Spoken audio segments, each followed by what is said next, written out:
So moving to the next problem in the analysis of beams by Canny's method. Analyze the continuous beam shown in figure by Canny's method. Flexural rigidity is same throughout. So we have this beam ABCD which is having 3 spans, and the flexural rigidity of all the spans are same, and the span AB is carrying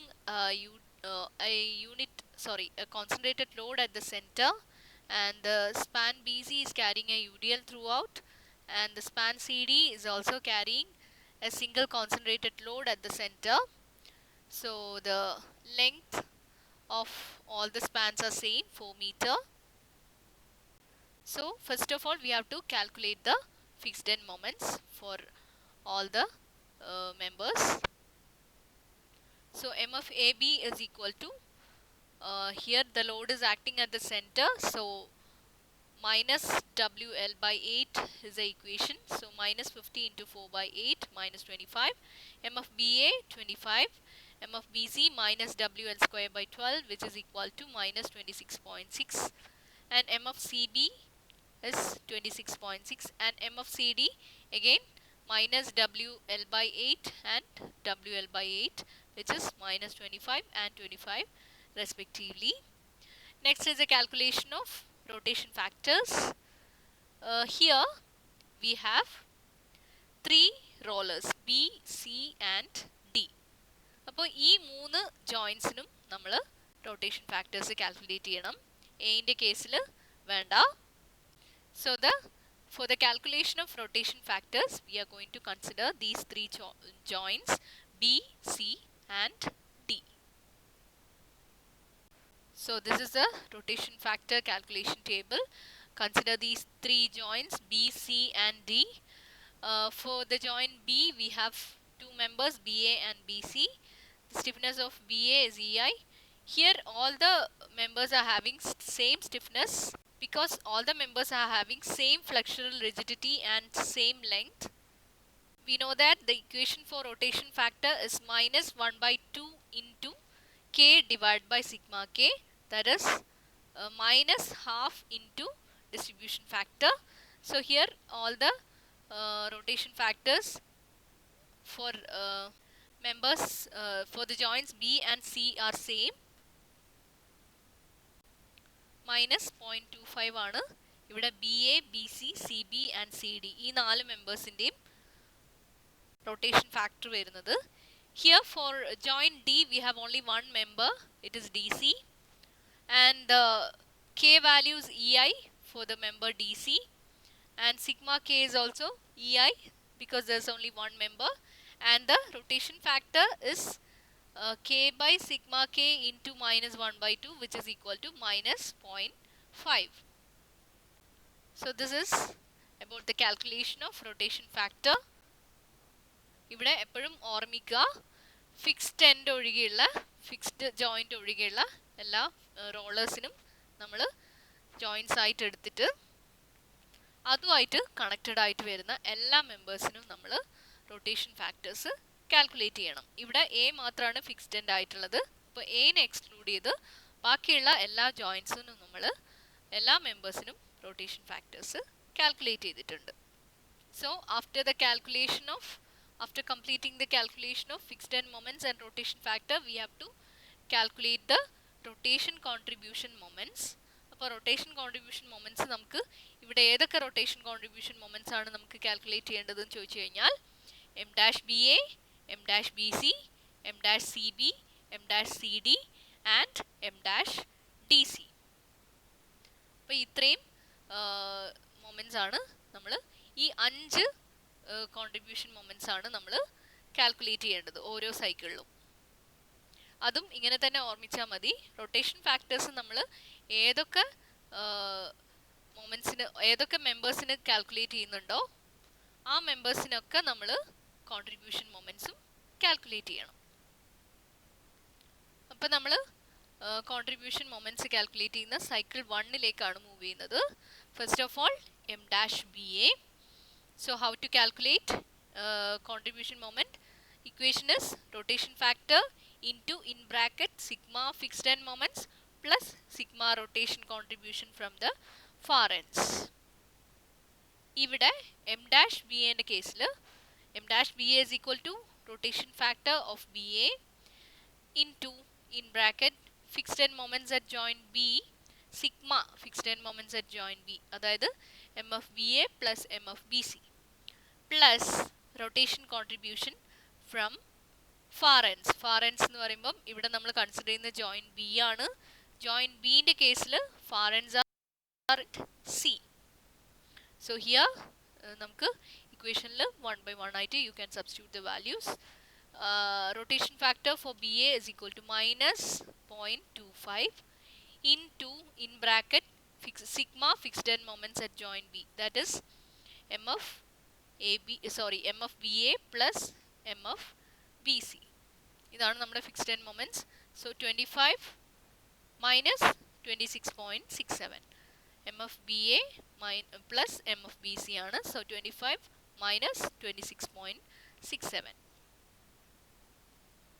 plus rotation contribution from far ends A and C.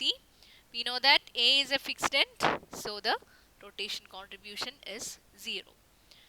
C എന്ന് പറയുന്ന member എന്നുള്ള contribution നമുക്ക് അറിയില്ല, so we are going to take it as 0. അങ്ങനെയാണ് ഇവിടെ 0 plus 0 എന്ന് എഴുതിയിട്ടുള്ളത്. So the value of m dash BA is 0.41. ഇനി അടുത്തത് m dash BC നോക്കാം. m dash BC ഒരു ഡിഫറൻസേ ഉള്ളൂ.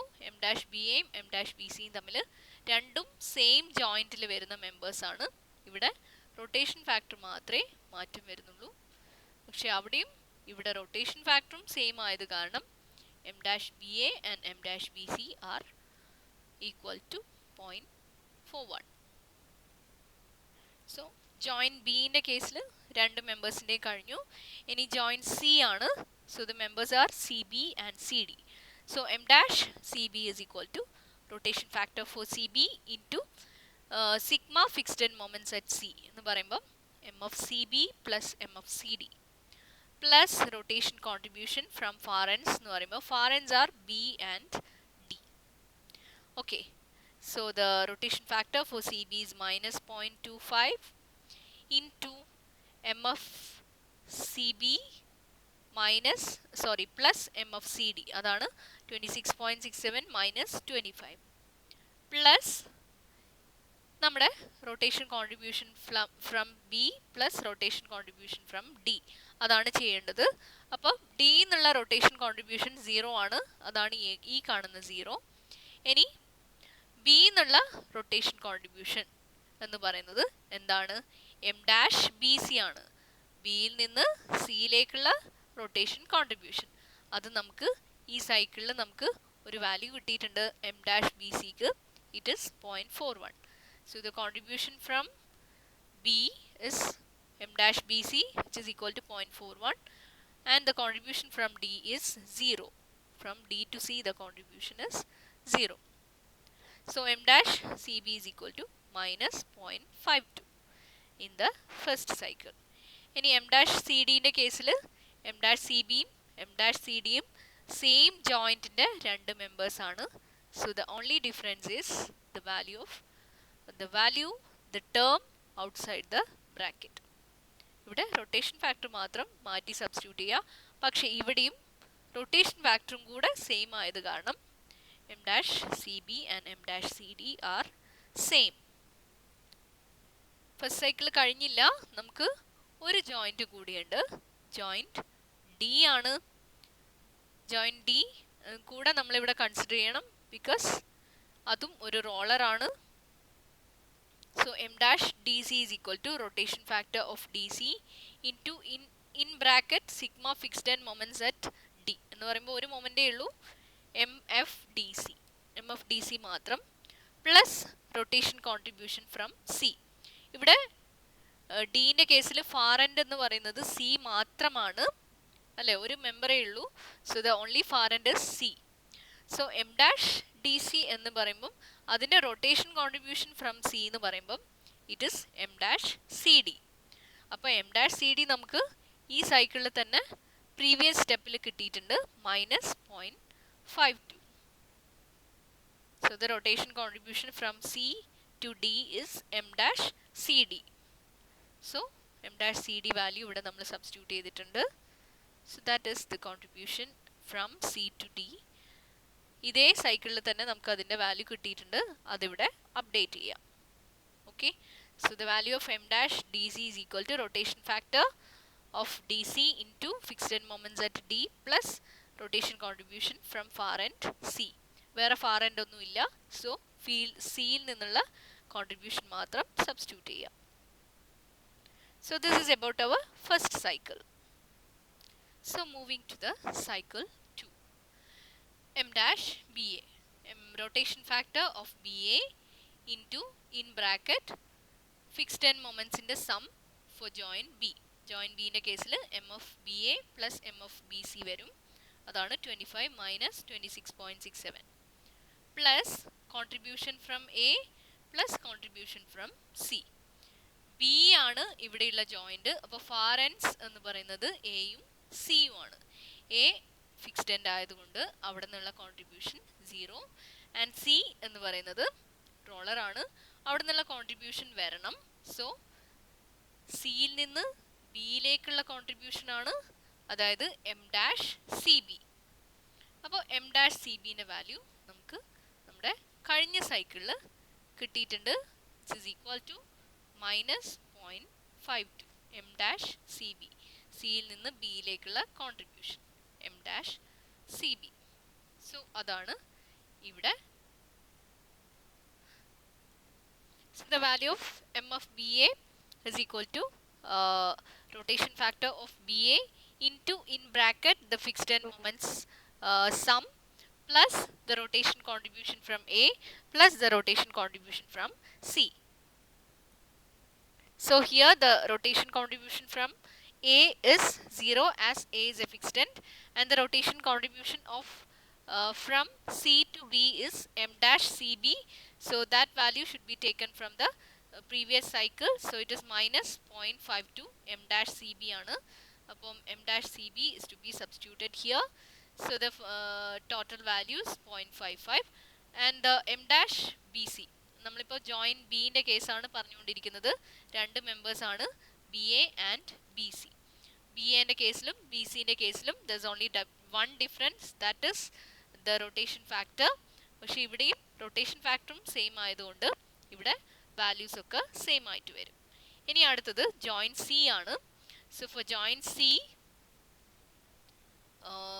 the m dash we have two members CB and CD. m dash CB is equal to rotation factor of member CB into in bracket the fixed end moments, the total fixed end moments m of CB plus m of CD. It is 26.67 minus 25 plus the rotation contribution from C plus the rotation contribution from D. അപ്പോൾ ഇവിടെ നമ്മുടെ joint C ആണ് നമ്മൾ consider ചെയ്യുന്നത്. അപ്പോൾ സീൻ്റെ ഫാറൻസ് എന്ന് പറയുന്നത് ബിയും ഡിയും ആണ്. അപ്പം ഇവിടെ ബി എന്നുള്ള കോൺട്രിബ്യൂഷനും ഡി എന്നുള്ള കോൺട്രിബ്യൂഷനും കൂടെ ആഡ് ചെയ്യണം. അപ്പോൾ ബി എന്നുള്ള കോൺട്രിബ്യൂഷൻ നമുക്കറിയാം, it is m dash b C. M dash b സിൻ്റെ വാല്യൂ നമുക്ക് ഈ സൈക്കിളിൽ കിട്ടിയ വാല്യൂ ഇവിടെ നമുക്ക് കൊടുക്കാം. അതുപോലെ എം ഡാഷ് ഡി സി ആണ് അടുത്തത്, അല്ലേ? ഡിയിൽ നിന്ന് സിയിലേക്കുള്ള contribution M dash d c ആണ്. അത് നമുക്ക് കഴിഞ്ഞ സൈക്കിളിൽ നമുക്ക് കിട്ടിയിട്ടുണ്ട് -12.24. So that is also substituted here. ഒന്നുകൂടെ പറയാം, ഇവിടെ m dash c b and m dash C d ആണ് നമുക്ക് കാൽക്കുലേറ്റ് ചെയ്യേണ്ടത്, അതായത് ജോയിൻറ്റ് സി യു ആയിട്ട് കണക്റ്റഡ് ആയിട്ടുള്ള മെമ്പേഴ്സിൻ്റെ കേസിൽ. So rotation factor in to sigma f m plus contribution from b plus contribution from d, ഇത്രയാണ് നമുക്ക് ചെയ്യേണ്ടത്. അപ്പോൾ ഇവിടെ ബാക്കിയൊക്കെ നമുക്കറിയാം. ഇവിടെ ബി എന്നുള്ള contribution to c, it is nothing but m dash b c. ഇനി വരുന്നത് ഡിയിൽ നിന്ന് സിയിലേക്കുള്ള contribution, it is nothing but m dash d c. ഇവിടെ ഡി ഒരു റോളറാണ്, ഇപ്പോൾ കോൺട്രിബ്യൂഷൻ ഉണ്ട്. So the value is m dash d c value obtain from the last cycle. അപ്പോൾ അങ്ങനെ നമുക്ക് m dash c b and m dash C d കിട്ടി. ഇനി m dash d c is equal to rotation factor of DC into in bracket sigma fixed end moment എന്ന് പറയുമ്പോൾ we have only one fixed end moment mf dc plus the rotation contribution from the far end എന്ന് പറയുമ്പോൾ ഇവിടെ ഒരു far end ആണുള്ളത് ഡിക്ക്, അത് C ആണ്. അപ്പോൾ സിയിൽ നിന്ന് ഡിയിലേക്കുള്ള contribution it is nothing but m dash cd which is equal to 2.5. so that is substituted here. so that is about the cycle 2. ഇനി ഇതുപോലെ നമുക്ക് കൂടുതൽ സൈക്കിൾസ് ക്യാരി ചെയ്യാം. so here I have gone for 2 more cycles, cycle 3, cycle 4 and cycle 5. ഇവിടെ 5 cycle ഞാൻ carry out ചെയ്തിട്ടുണ്ട്. അപ്പം ഓർമ്മിക്കേണ്ടത് ഇത്രയേ ഉള്ളൂ, നമ്മുടെ ഇക്വേഷൻ ഓരോ കോൺട്രിബ്യൂഷൻ മൊമെൻറ്റ് കാൽക്കുലേറ്റ് ചെയ്യാനുള്ള ഇക്വേഷൻ ഓർമ്മിക്കുക. അതിനകത്ത് നമ്മൾ സബ്സ്റ്റിറ്റ്യൂട്ട് ചെയ്യുന്ന സമയത്ത് ഏറ്റവും അപ്ഡേറ്റഡ് ആയിട്ടുള്ള വാല്യൂ സബ്സ്റ്റിറ്റ്യൂട്ട് ചെയ്യാം. ഏറ്റവും ലേറ്റസ്റ്റ് ആയിട്ടുള്ള കോൺട്രിബ്യൂഷൻ വാല്യൂസ് സബ്സ്റ്റിറ്റ്യൂട്ട് ചെയ്യുക. ആകെ നമുക്ക് കൺഫ്യൂഷൻ ഉണ്ടാവുന്നത് വെറും sigma rotation contribution from far ends എന്ന് പറയുന്ന ടേം ആണ്. അത് ശ്രദ്ധിച്ച് ചെയ്യാം. സോ ഇവിടെ 5th സൈക്കിളിലാണ് ഞാൻ ഐട്രേഷൻ സ്റ്റോപ്പ് ചെയ്തിട്ടുള്ളത്. Okay, so these are the final values. Cycle 5ൽ നമുക്ക് കിട്ടുന്നതാണ് നമ്മുടെ ഫൈനൽ റൊട്ടേഷൻ കോൺട്രിബ്യൂഷൻ മൊമെൻറ്റ്സിൻ്റെ വാല്യൂ. ഇനി ആയിട്ടില്ല, നമുക്കിപ്പോഴും ഫൈനൽ മൊമെൻറ്റ്സും കൂടെ കാൽക്കുലേറ്റ് ചെയ്യാനുണ്ട്. So this is a table I have taken from the text book. അപ്പം ഒരിക്കലും കോൺട്രിബ്യൂഷൻ മൊമെൻറ്റ്സിൻ്റെ വാല്യൂസ് കാൽക്കുലേറ്റ് ചെയ്ത് നിർത്തരുത്. ഫൈനൽ മൊമെൻറ്റ് കാൽക്കുലേഷനും ചെയ്ത് ബെൻഡിങ് മൊമെൻറ്റും കൂടെ വരച്ച ശേഷം ഒരു പ്രോബ്ലം കംപ്ലീറ്റ് ആവുന്നുള്ളൂ. അപ്പോൾ ഇവിടെ നമുക്ക് ഫൈനൽ മൊമെൻറ്റ് കാൽക്കുലേഷൻ നോക്കാം. First of all mark the joints A B C and D. Then write down the fixed end moments M of A B, M of B A, M of B C, M of C B, M of C B, M of C D and M of D C.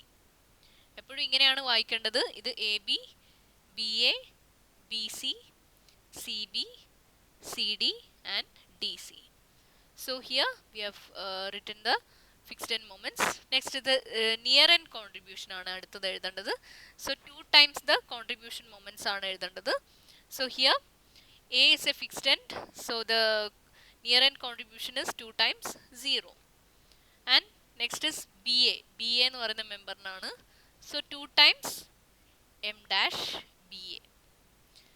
So M dash BA നമ്മുടെ final value ഇവിടെ substitute ചെയ്യാം. M dash B A നമുക്ക് last സൈക്കിളിൽ നമ്മൾ M dash B എൻ്റെ value നമുക്ക് എത്രയാണോ കിട്ടിയത് അത് അതിൻ്റെ 2 ടൈംസ്, അതാണ് നിയർ എൻഡ് കോൺട്രിബ്യൂഷൻ. അടുത്ത ഇവിടെ എഴുതിയിരിക്കുന്ന നിയർ എൻഡ് കോൺട്രിബ്യൂഷൻ എന്ന് പറയുന്നത് 2 times M dash b C. M dash b C നമുക്ക് ലാസ്റ്റ് സൈക്കിളിൽ കിട്ടിയ M dash b C value ഇവിടെ 2 ടൈംസ് ചെയ്തിട്ട് എഴുതാം. So this is 2 times m dash cb. This is 2 times m dash cd and this is 2 times m dash dc. So that is about the near end contribution values. Next is the far end contribution values. അപ്പോൾ എന്റെ കേസിൽ ഇവിടെ far end എന്ന് പറയുന്നത് B ആണ്. അപ്പോൾ B എന്നുള്ള contribution ആണ് എഴുതേണ്ടത്. എം ഡാഷ് ബി എൻ്റെ വാല്യൂ ആണ് ഇവിടെ വരേണ്ടത്. ഇനി അടുത്തത് ഈ ഒരു വാല്യൂ നമ്മൾ ജോയിൻ മെമ്പർ ബി എ ആണ് കൺസിഡർ ചെയ്യുന്നത്. അപ്പം ഇവിടെ ബിൻ്റെ ഫാർ എൻഡ് എന്ന് പറഞ്ഞാൽ എ ആണ്. എയിൽ നിന്ന് ബിയിലേക്കുള്ള കോൺട്രിബ്യൂഷൻ 0 ആണ്. എ ഫിക്സ്ഡ് എൻഡ് ആണ്. ഇനി അടുത്തത് ഇവിടെ നമ്മൾ എഴുതേണ്ടത് സിയിൽ നിന്ന് ബിയിലേക്കുള്ള കോൺട്രിബ്യൂഷൻ ആണ്. That is m dash c B. ഇനി അടുത്തത് ഈ ഒരു വാല്യൂ ബിയിൽ നിന്ന് സിയിലേക്കുള്ള കോൺട്രിബ്യൂഷൻ ആണ്. That is m dash bc. Then this value is a contribution from d to c. far end എന്നുള്ള കോൺട്രിബ്യൂഷൻ ആണ് വരേണ്ടത്. ഇവിടെ far end d ആണ്. So the contribution from d to c m dash dc അതാണ് എഴുതിയിട്ടുള്ള -14.1. Then here we have to write the value of m dash cd. അതായത് ഇവിടെ ഈ ജോയിന്റ് ഡി ആണ്, ഇവിടെ ഫാർ എൻഡ് സി ആണ്. സോ സിയിൽ നിന്ന് ഡിയിലേക്കുള്ള contribution M dash C D. ഇനി ഈ 3 കോളംസും കൂടെ ആഡ് ചെയ്ത് നമുക്ക് കിട്ടുന്നതാണ് നമ്മുടെ ഫൈനൽ മൊമെന്റ്സ്. പക്ഷെ ഇവിടെ ഫൈനൽ മൊമെന്റ്സ് എഴുതി നിർത്തരുത്. ഫ്രീ മൊമെന്റ് ഡയഗ്രത്തിന്റെ കൂടെ ഈ ഓർഡിനേറ്റ്സ് മാർക്ക് ചെയ്ത് MBA, MAB, MBA, MBC, MCB, MCD and MDC വാല്യൂസിന്റെ ഓർഡിനേറ്റ്സ് മാർക്ക് ചെയ്ത് ജോയിൻ ചെയ്ത് വരച്ച് ബെൻഡിങ് മൊമെന്റ് ഡയഗ്രം കൂടെ കംപ്ലീറ്റ് ആയാൽ മാത്രമേ നമുക്ക് ആവുന്നുള്ളൂ. Okay, so that is about one problem.